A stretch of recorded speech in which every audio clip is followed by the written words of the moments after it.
This is episode 7.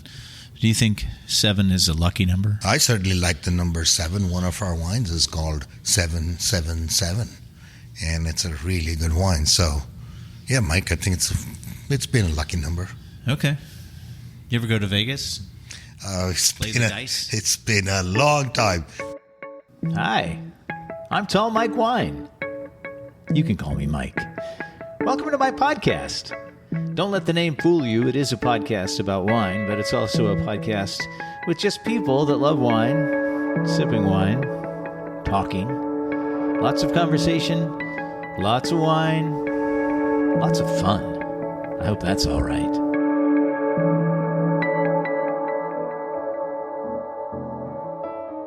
The cell phones have been silenced. The wine was just poured. It looks good, too. I encourage you to sip along with us, and just like that, the podcast begins. Episode 7. Welcome. I'm Mike Stone, your tall, wine-obsessed host on the podcast. From Anchorage, Alaska to Atlanta, Georgia. Heard in 28 states on 3 continents, 9 countries now that Ireland has joined us. Welcome, Ireland. Welcome to you, wherever you are. We're in the Vintner's room here at Nicholson Ranch Winery in Sonoma, California. We are recording on a Friday, and I have to say, at last, the spring-like weather is here. The temps crept into the 70s this week. Mid-70s predicted for the weekend. Upper 70s for a few of the days next week. I will be retiring the sweaters for the season. Oh, and the people are visiting. Not just people from the Bay Area, but that's still the majority of our clientele, especially on Saturdays. But this week we entertain guests from Florida, Oregon, New Mexico, and Ohio, to name a few of the states. Ohio is also one of the top states from which we're getting downloads on the podcast. Maybe there's a connection. Hard to say. Moving on.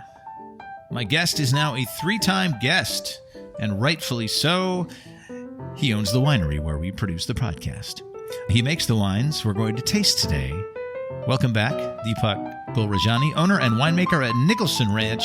Hi, Deepak. Hi, Mike. Thanks for having me back. Happy spring to everybody.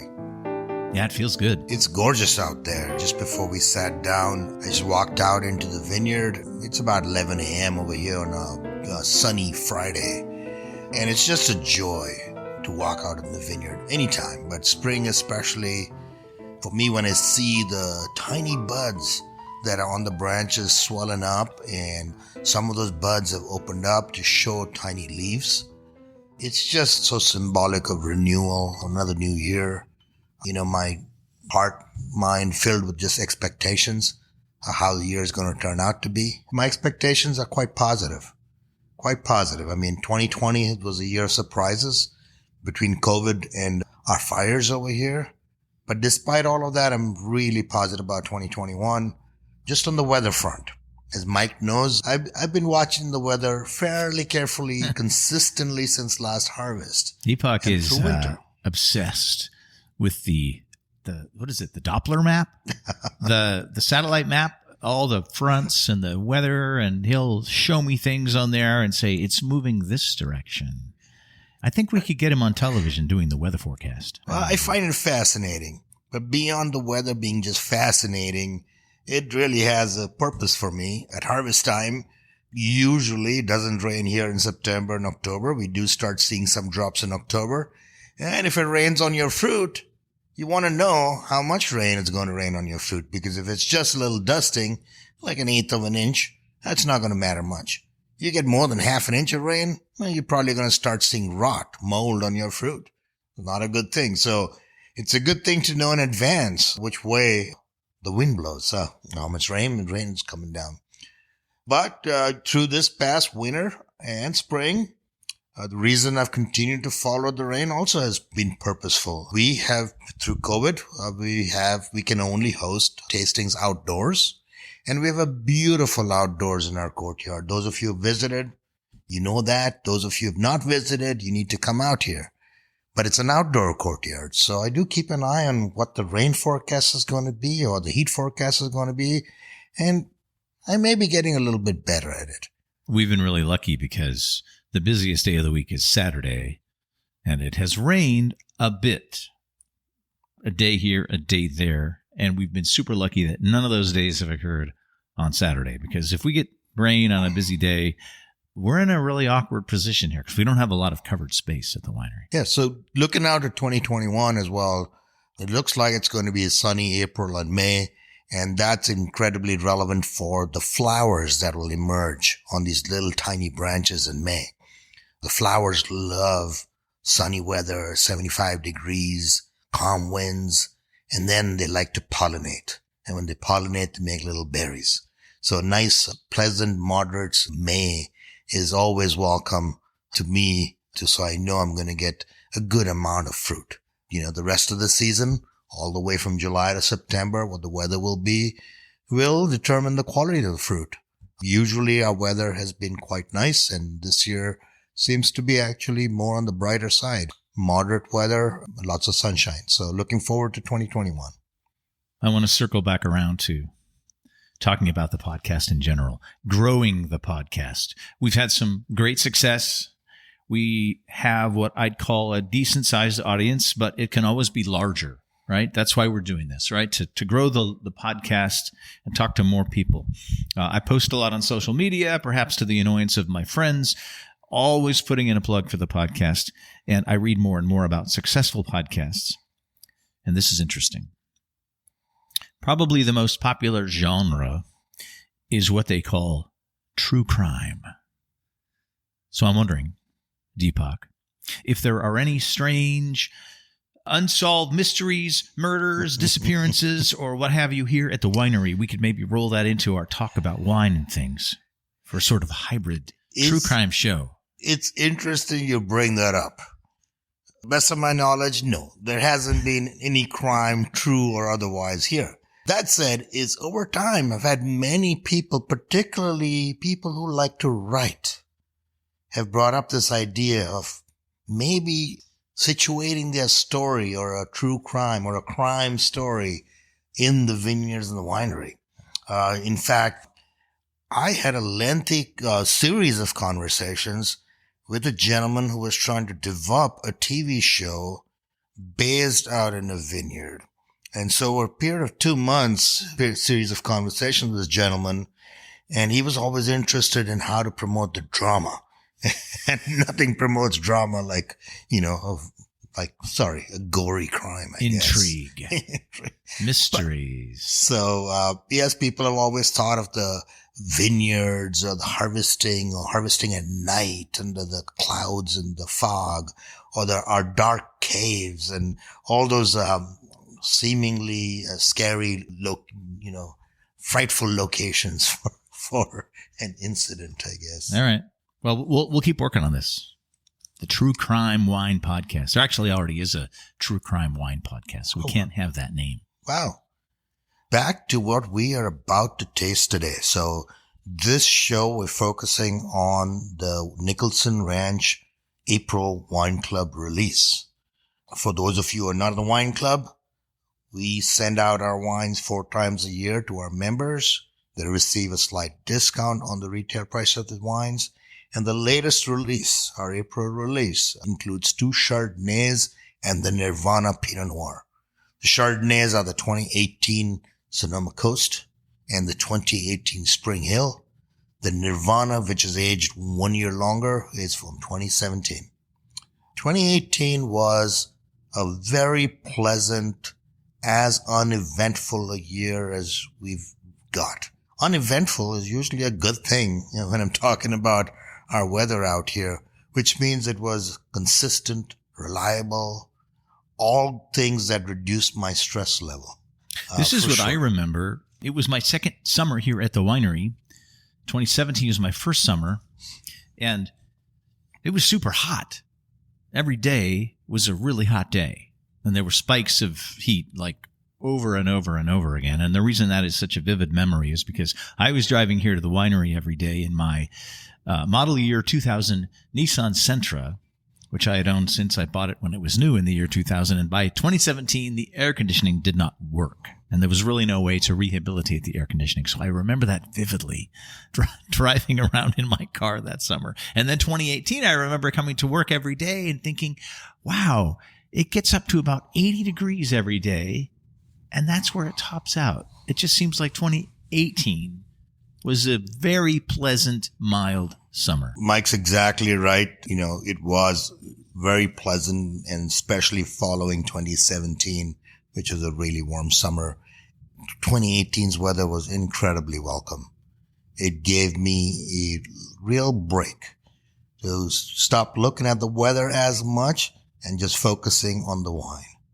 That's what we're going to do right now. All right, let's get into it. We're going to taste the 2018 Sonoma Coast Chardonnay. It's in the glass right now.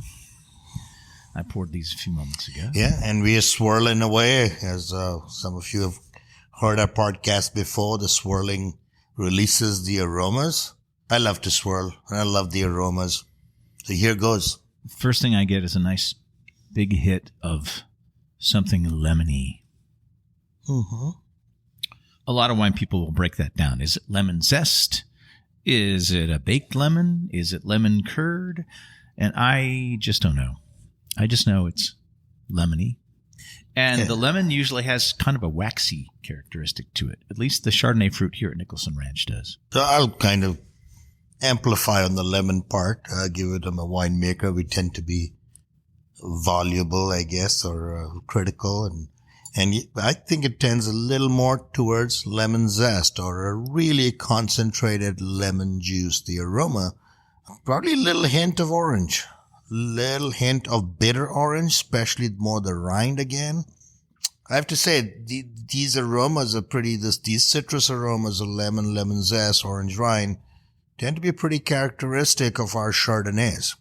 The Sonoma Coast Chardonnay, of course, all estate fruit, grows right in front of the winery. This wine has 3 primary blocks in it. One is called the driveway block, because it's along the driveway. And if those of you have visited, as you drive up to the winery, it will be to your immediate right. The second block is our triangle block, named because of its shape. It's about 400 yards away from the driveway, probably middle of the vineyard. Tends to be our most vigorous block, despite the fact that that's our only dry farmed Chardonnay block. The plants are incredibly healthy, produce great foliage, but also great fruit. And you'll find that represented well in the Sonoma Coast Chardonnay that we are sipping on. Hopefully you are accompanying us or when watching this or hearing this podcast with a bottle of the same. What's the third part?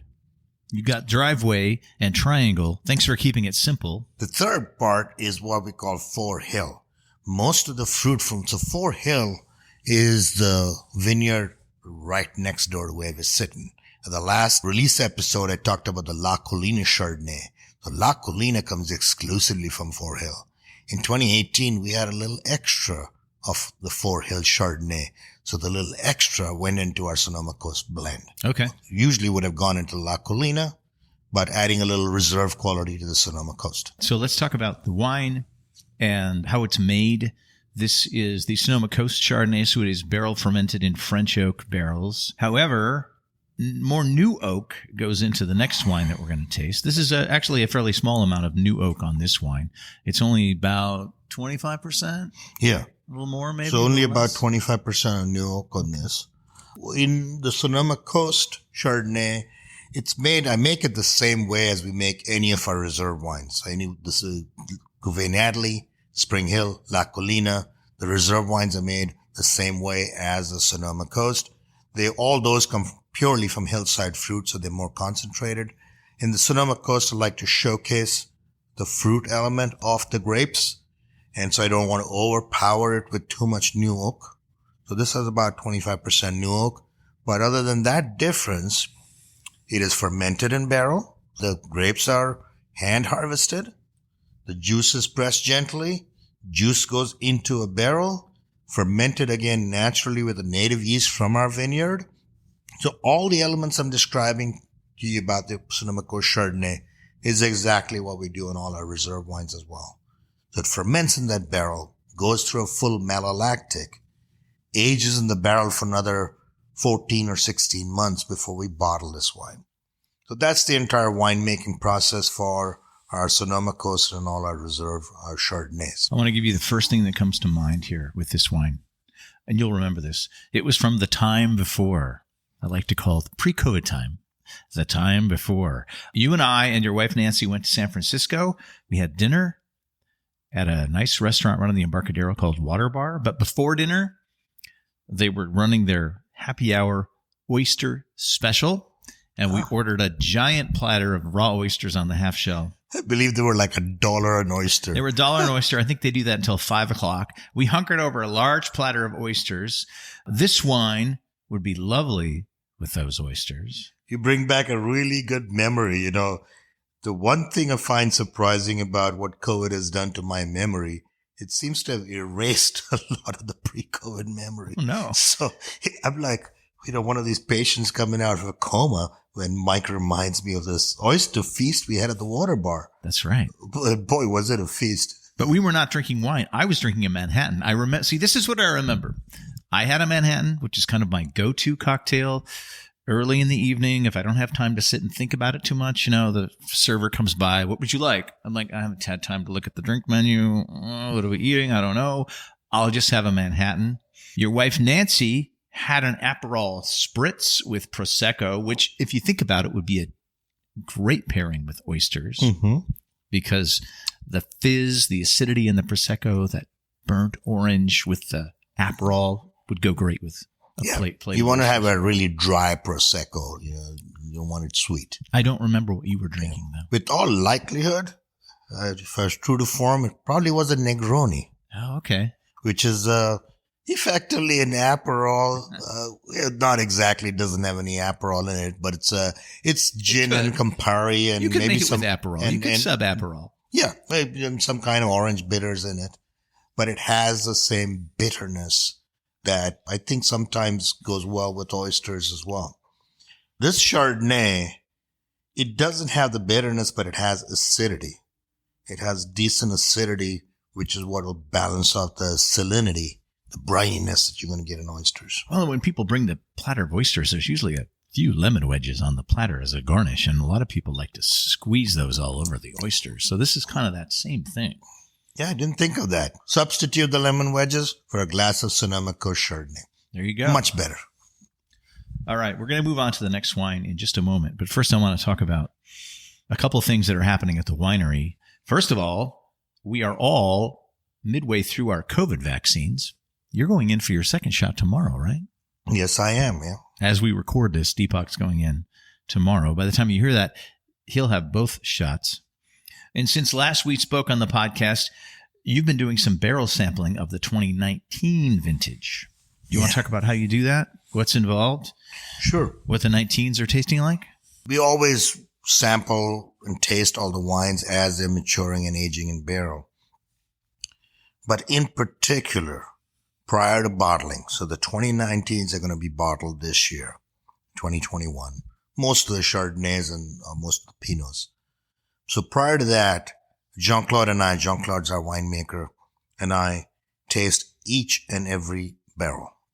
So that's hard work. People come into the winery sometimes, where's Deepak?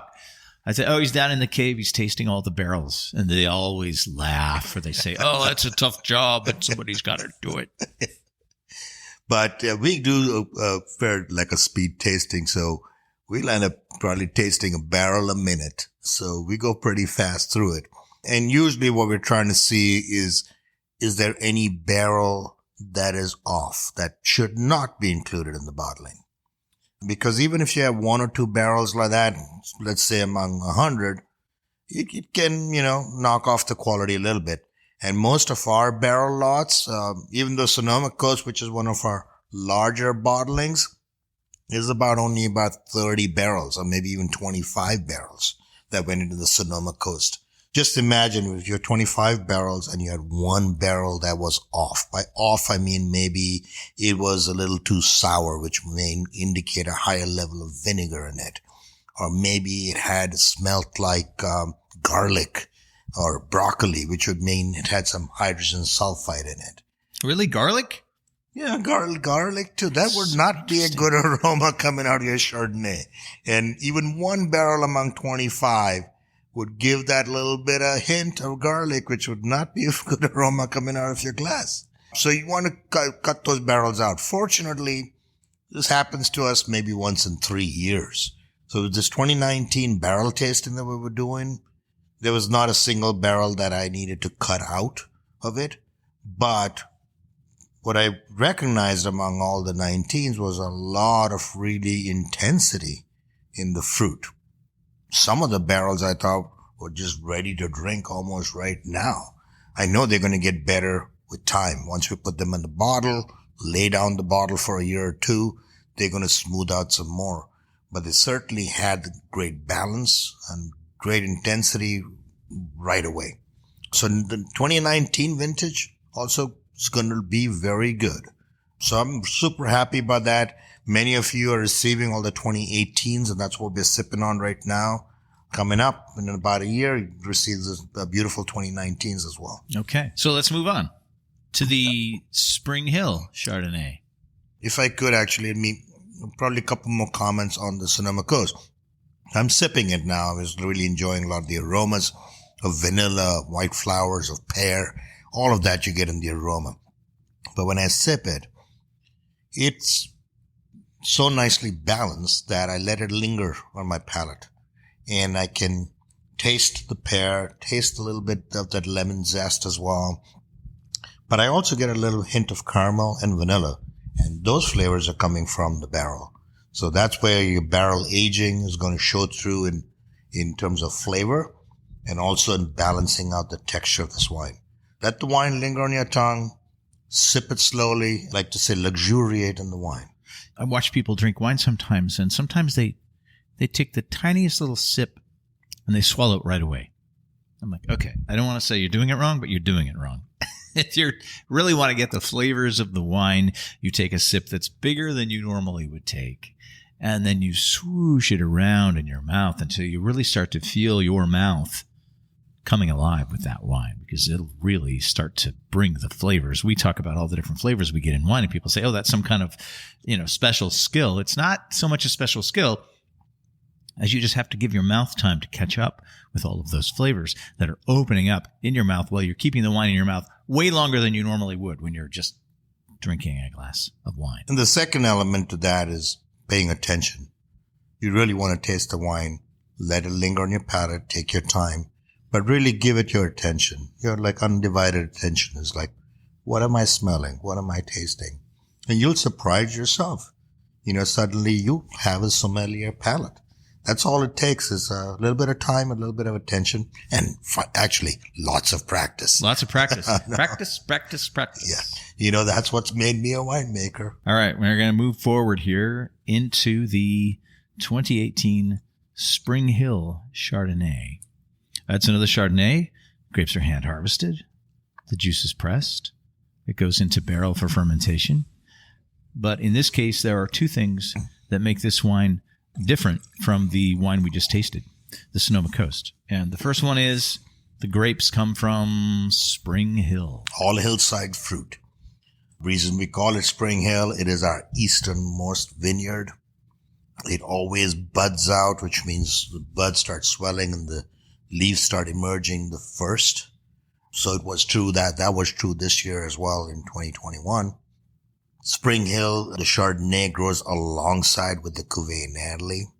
So a couple of our best Chardonnays come from this hill.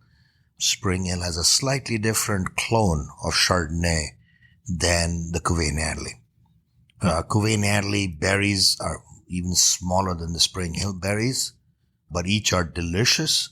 So we've got the 2018 Spring Hill in our glass right now. And Mike, what are your first impressions? It's that same thing. It's that lemony thing, but it's mixed with something that I'm getting from the fact that this one is aged in barrel, more of which the barrels are new, because we upped the new oak on this one to about half. What's 50%? Is it about 50? Yeah. Okay. I know it's about 50 most of the time, but you've got the notes right there in your hand. So I get a little bit of smoke, almost like, I don't want to say ash, because that doesn't sound good, but something that is really redolent of the aftermath of a fire, Like when the fire is dying down and you get a little more smoke, the coals are emanating a lot of smoke. And I'm not getting a lot of this. It's just a very, very, very faintness with that aroma, but it's there. And that really sets this one apart from the wine that we just tasted. Because I'm getting that lemon thing. Yeah, it's interesting. Every time, even with a bottle or a wine that you've had before, it can continue to surprise you every time you taste it. We tasted these about a month ago in preparation for writing the notes and preparing all of the things we have to prepare when we get ready to ship out the wine club. And I think it feels like it's really coming into its own even after a month. Like even it's different now. I like it more now than I did a month ago when we tasted it. I have another food pairing I want with this wine. What were you thinking of on food pairing on this? I'm going to go with still seafood. Okay. But we're gonna heavy it up a little bit. We're going to give it the treatment, okay? We're going to go with lobster, and we're going to put that lobster with some fettuccine, and we're going to put a cream sauce on the fettuccine. So, it's just like big-time comfort food because this wine is got enough body to it. It's a richer style of Chardonnay. This is a richer, nice, full-bodied Chardonnay, but it still has that nice lemon to it that's going to go well with the lobster. It's going to cut through that cream sauce. I just think about that. I think, I could eat a big plate of lobster fettuccine and drink this wine and then immediately have to fall asleep because I would be blissed out at that point. But I'm trying to remember when the last time I had lobster fettuccine was, and it probably was. It's been a long, long time, but I'm sure that when I was at the Trident restaurant in Sausalito, which I worked at the Trident for about 5 years, I'm sure at some point I had lobster fettuccine there because they do a lot of great seafood. That would really work well. I think a rich seafood with a creamy sauce. And you can think of any, rich white fish as well. You could do halibut with a lot of butter, which I know is one of Mike's favorites. Mm-hmm. You could do scallops with a lot of butter. Scallops are, really fresh scallops certainly have I call it a perfume. They smell like flowers sometimes. Even fresh clams can have this little perfume, this little floral perfume there. And matches up well with this Chardonnay, because this Chardonnay has this really huge floral aroma of jasmine. In India, there's a special kind of jasmine. The word's called mogra, but it'll be an Indian jasmine. It reminds me of the aroma, definitely reminds me of those flowers. Now that you say that sort of smoky, white ash smell I get sort of goes into, with a few more sniffs, it starts to smell very floral. They're both, in my mind, very dry smells. Still that little bit of toasty smoke, though, which I love. Not too much. With a little bit of silence, pause over there was both Mike and I sipping the wine, and this wine has got so much flavor. It certainly tastes sweeter than the Sonoma Coast. It doesn't have any sugar in it. These wines are what we call bone dry. But the combination of the fruit flavors, which is, like I would say, a ripe pear, a little bit of peach, maybe a hint of apricot, maybe a little mango almost, the really riper fruits, all to our mind, to our brain, all say sweet. And so I think that's why it fools you. When you sip it, you taste sweet when there's actually no sugar, is because you associate sweetness with all those ripe fruit. This is something that occurs in the tasting room on a pretty regular basis. People come in, and you never know when people walk in the door what kind of wine drinkers they are. They've never been here before. But a lot of times people come in, and the only wine they've really been exposed to is the wine that most of us are first exposed to, which is sweeter wines. Somebody pours you a glass of something that's sweet, like a late harvest wine or a dessert wine. And of course, if your palate is untrained to appreciate the wine, you're going to appreciate this sweet wine because it tastes like grape juice. So people will come in and they'll say, do you have any sweet wine? And that is what I try to explain to people. I say, these wines are all made with fruit. We ferment all of the sugar out. However, you still taste all of this fruit, even though there's no sugar. Your palate connotates all of those fruit flavors into something sweet. So we can usually get people who are a little leery of trying the wines because they're not sweet wines, technically. into tasting them. And then once you explain that to people, like, you're going to taste a lot of fruit, and it'll seem sweet to you because all those fruit flavors, your brain says, oh, that's fruit, that's sweet. And the other common thing we sometimes share, we get visitors who have all different levels of wine experience. We get visitors who know all their wines and their Chardonnays, and they know the Chardonnays from Burgundy and Chardonnays from Australia. And we get a bunch of visitors say, I don't drink Chardonnay. I don't like Chardonnay. We get that often. But we don't twist their arm, but we say, try a sip. If you don't like it, here's a dump bucket. Almost every time anybody who tries our Chardonnay, even after they've said, I don't drink Chardonnay, I don't like Chardonnay, will say, but I'll drink this. And very often they'll say, and I'll buy this. And the only reason for that is actually they've not had a good Chardonnay. Chardonnay is one of a really versatile fruit. It'll grow in many, many areas. It'll grow in a really hotter climate. That doesn't mean you should grow it in a hotter climate. The best Chardonnay comes from a moderate climate, what we have here in Sonoma. Sonoma, I would say almost without argument, probably produces the best Chardonnay in the entire world. And that probably includes Burgundy with names like Montrachet and Pouligny-Montrachet. You're throwing it down. Okay, now. You're throwing it down now, Deepak. I'm really throwing it down. So please feel free to email me, and we'll do a comparative tasting versus some of the Grand Cru Burgundies. You bring the Grand Cru Burgundy, I'll bring the California Exactly. Chardonnay. You bring the high-priced white Burgundy with the fancy labels. We'll taste them side by side. Well, the nose is opening up on this Spring Hill. It's now giving me some like brown sugar. Yeah. No, we had got like richer, sweeter nose. Yeah. This is what happens. You leave the wine open for just a little while, and these wines have only been open for half an hour or so. And they start to open up, especially that swirling in the glass. So the Spring Hill, let's talk about this wine and its life here at the winery. It was a new wine with the 2015 vintage. Yeah, that was the first year we made a Spring Hill. And prior to that, a lot of Spring Hill was getting blended into the Sonoma coast. I planted these vineyards in 1995.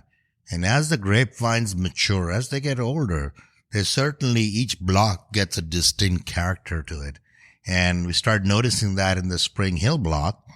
And so we decided to bottle that separately under its own label. So there was a 15, which we're now pouring in the tasting room because there were just a few cases left. There's a 16. And then the 2017, which was released to the Wine Club last April. Right after that happened, we got the scores back from the Wine Spectator, and the 2017 Spring Hill got a really nice score. Yeah, we got a 93 in the Wine Spectator. And I appreciate that. I appreciate getting those numbers, but I've said this many times before. More than anything, I appreciate your comments, the people drinking it, appreciating it, more than anything else. I don't make wine to chase a number. I'll tell you a funny anecdote. I went to the doctor it's almost exactly a week ago. And he said, your cholesterol's a little bit high. Here, I'm going to give you a bunch of statins. I'm kind of a little averse to taking medication. Have some drugs. I'm 58 years old, but I'm still averse to taking any medication. I'm fortunate that I'm healthy enough that I don't have to.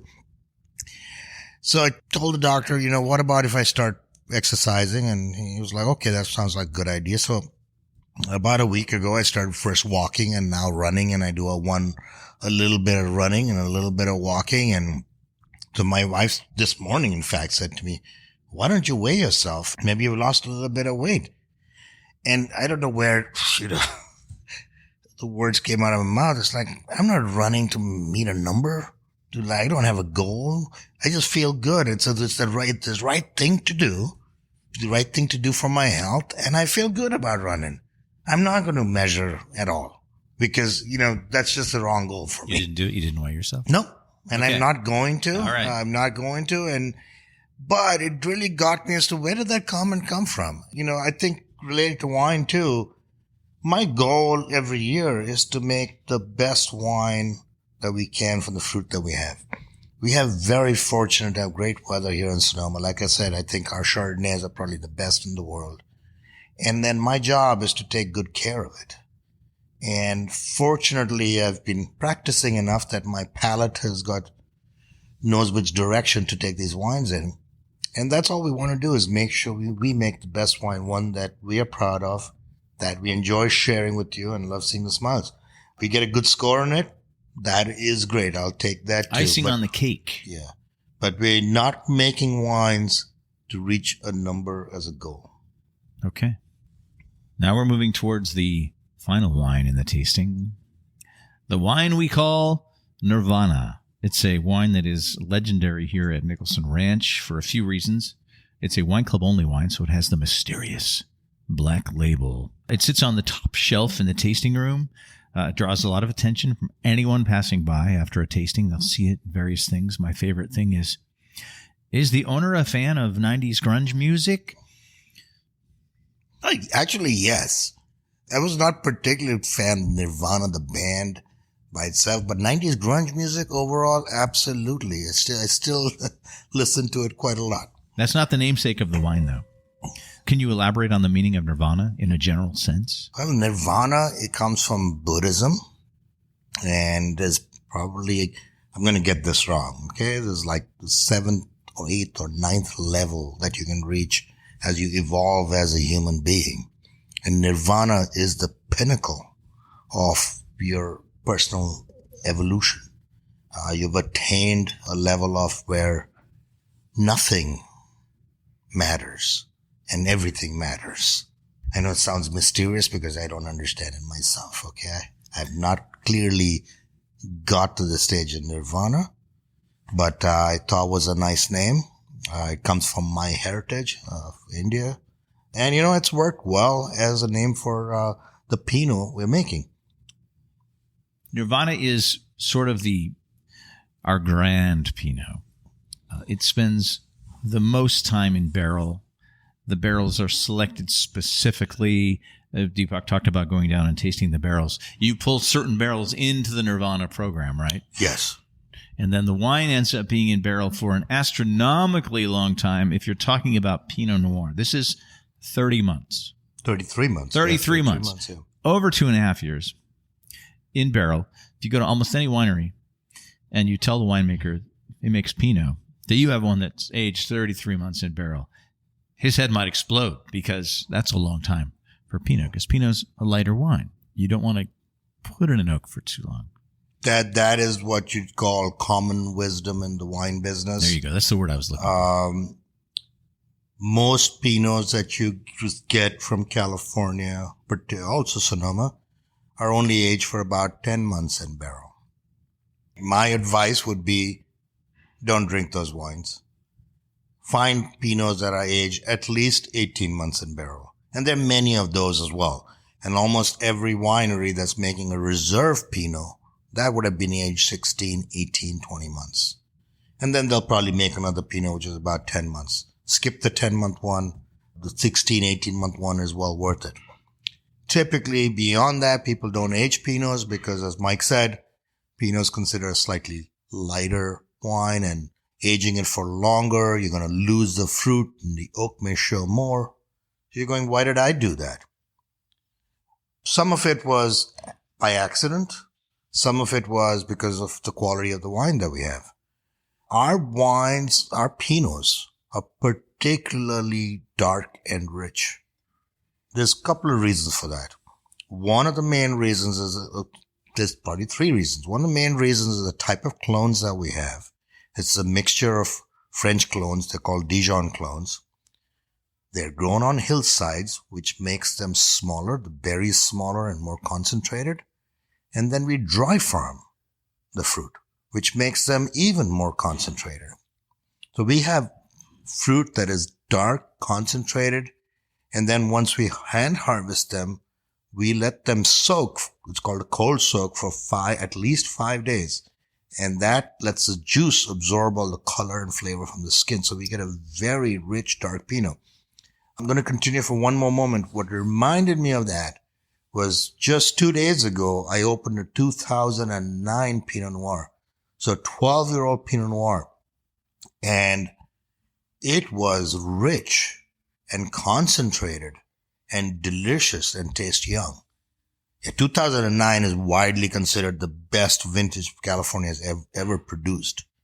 But nevertheless, it was still a surprising the intensity of flavor and aroma that wine had. That's what allows me to make Nirvana. Because we have such intense fruit, we can let it age another year. But this actually quite happened by accident. Back in 2011, so the first Nirvana that we labeled was in 2011.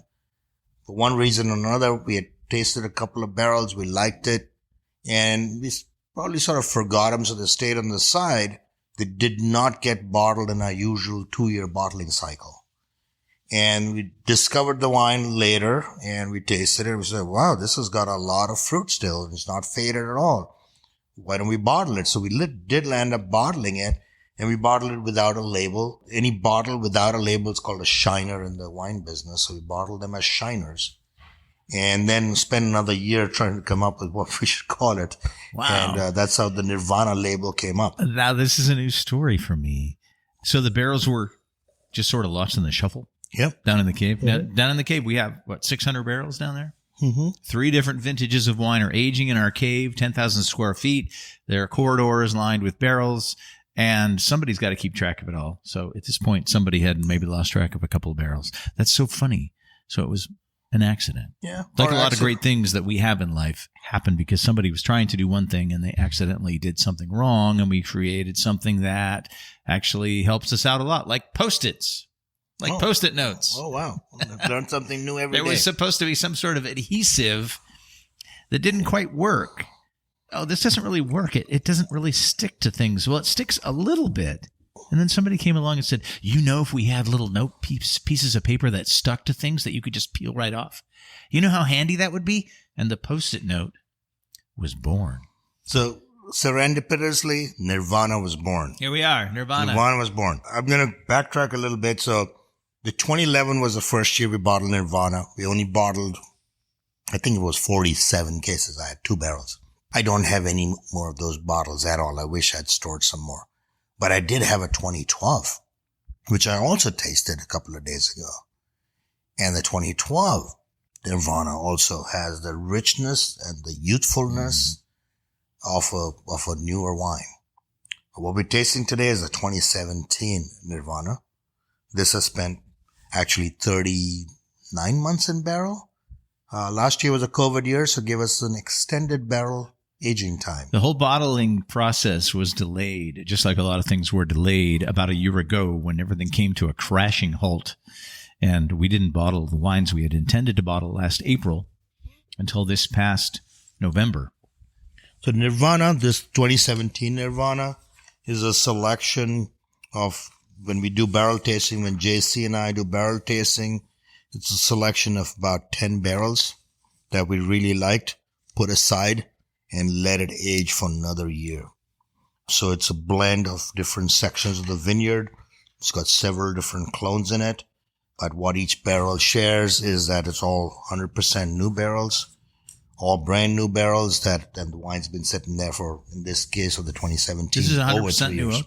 This is 100% new oak. I stand corrected. I'm checking the notes. It's 90% new oak. 90% new oak. So 9 out of 10. 9 out of the 10 barrels 9 out of the new. 10 barrels are new. The first thing I get is this great cherry, like vanilla cherry smell.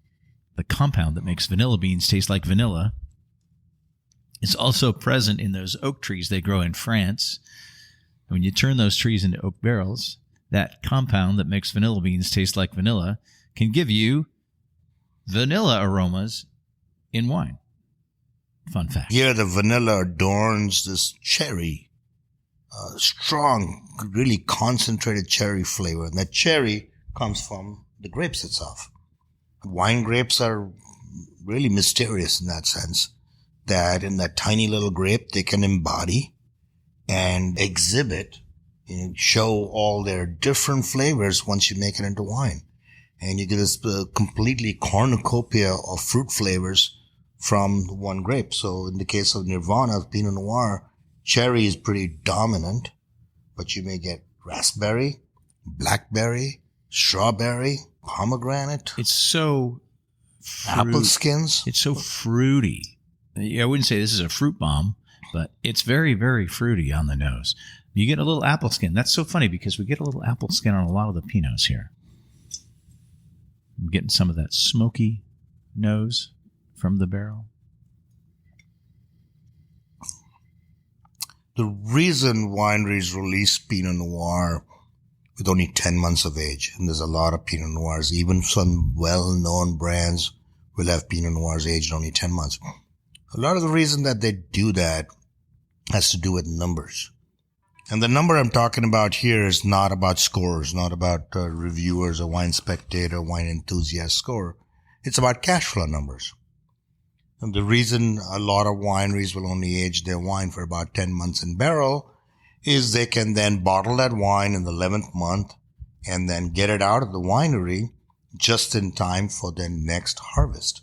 So they have the space and they can fill up the barrels again with the next year's wine while that previous vintage is out going to stores and being sold, generating the cash flow to fund the operation for the next year. So it's dollars and cents. It's dollars and cents.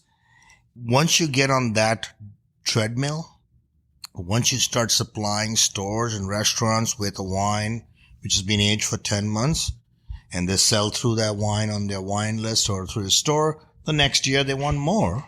So the next vintage comes out and which has only been aged 10 months and you're kind of almost required to get your wines out, and then just becomes a style where they're aged for a shorter while. And the difference in Pinots that are aged for a shorter while is they have a lot of fruit. They have a decent mid palate, but they're almost always lacking in a finish. The finish is what you get once you sip the wine, you savor it, you swallow it, and then you breathe in, and the texture that's in the back of your throat and the aromas that get released just with that breath is really the finish. It's the memory. And it's probably the most lasting impression any wine can make. If a wine has a finish and it really is going to be much more impactful, it's a wine you're going to want to go back to. And that finish can only be developed by aging a wine in barrel longer than 10 months. In my experience, I've found it's to be 18 months at the very least. Let me just tell you, as you were talking about the finish, I was just swallowing a little bit of the wine and letting it finish in my mouth. And I believe today's Friday. I think sometime around Sunday, I'll stop experiencing this finish on this Nirvana. This is it's a huge wine. It's a big, big, big Pinot. Yeah, and most people do not make a barrel-aged, 3-year barrel-aged Pinot Noir because it means the wine's sitting in barrel and not generating any cash flow for anybody. Right. So this is a function of wineries that are, owned by, big corporations. They've got people sitting in offices saying those grapes need to be turned into wine on this schedule, and then that wine needs to be turned into cash on this schedule. The wine business is very unlike any other business in the sense that if you plant a vineyard, you're only going to get fruit that you can use for wine 5 years later. You're going to age that wine at least 2 years, like I said. So that's now 7 years later, you can sell a bottle of wine. If you took that business plan to somebody, a bank or investor, and said, 7 years later, I'm going to have some revenue, but give me your money now, you're going to get laughed out of the room. In fact, your mother's going to think you're crazy. My mother thought I was crazy. The wine business is not one that really runs by numbers. And the reason I'm kind of talking about it, this is something that's been on my mind the last couple of months. After a very, very long time, maybe a decade, 2 wine companies went public this year. One is the Duckhorn Wine Company. Okay. Very well known. Very, very, very well known. And another one is called Vintage Wine Estates, which owns a number of wineries here in Napa and Sonoma. And both of these wineries have gone public. I couldn't think of a worse mismatch. A wine company being a public company. Like I said, it takes you 7 years maybe to earn revenue, forget a profit from wine. And being a public company, you're answerable to your shareholders, and all those shareholders have been trained because of all the other public companies, but they're different businesses. They may be, making aircraft engines or whatever else they may be doing. And though they report quarterly numbers. And if your quarterly estimate, your revenue estimate, your earnings estimate is short of what was expected, your stock may fall, and that creates bad press. That's complicated with wine. Some of you may know that I was in the finance business for a considerable period. I've been out of the finance business for a long time, so I do understand a lot about how the finance world operates. To me, the wine business is a complete mismatch to it, that you cannot focus on making good wine, which may take multiple years to actually produce a profit, under the umbrella of a company where you're required to report your earnings every quarter, and not just report, but promote and defend those numbers at all. So if you're driven by those kinds of numbers, the cash flow numbers, I would say you're very unlikely to produce a quality wine. And ultimately, I think most of us who are making wine, many of us especially started making wine a long time ago. We're making wine because we love it, with passion. We do want to make a livelihood of it. We don't want to lose money in it. But at the same time, we didn't get into making wine to make more money. We got into making wine to make great wine. In fact, one of my favorite old sayings about wine is, how do you make a small fortune in the wine industry? You start with a large fortune. And I've heard that many times. And many times. And yes, there is, like every good joke, there is a strong element of truth to it. That's right. That's right. But at the same time, you can make really good wine the right way. We are organic. We take care of the land. We take care of our customers. We take care of our staff. And you can still be profitable. You just have to have a little more patience. You still can still be profitable. I think it takes a little more patience, though. It takes a lot more patience. And, had I thought about this as a business, I told you I was in the finance world, so clearly I knew how to analyze businesses. Had I thought about the wine business as a business before I stepped into it, I would probably never have done it. I would say, this is the most stupid idea, Deepak. What are you thinking? The good news was I wasn't really thinking in that way. I loved wine, and I said, I want to make good wine. And I did what I could. It wasn't like I had that kind of money, but I did what I could.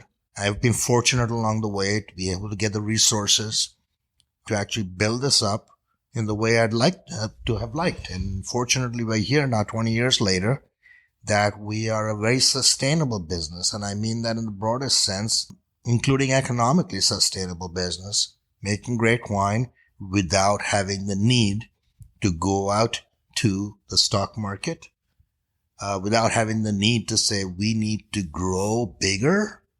No, I'm pretty happy with whatever we get. From our 31 acres, in some years we get enough fruit that'll make us 7,000 cases, which is a bountiful harvest. And in some years, particularly drought years, we may get only fruit that makes us 3,500 cases.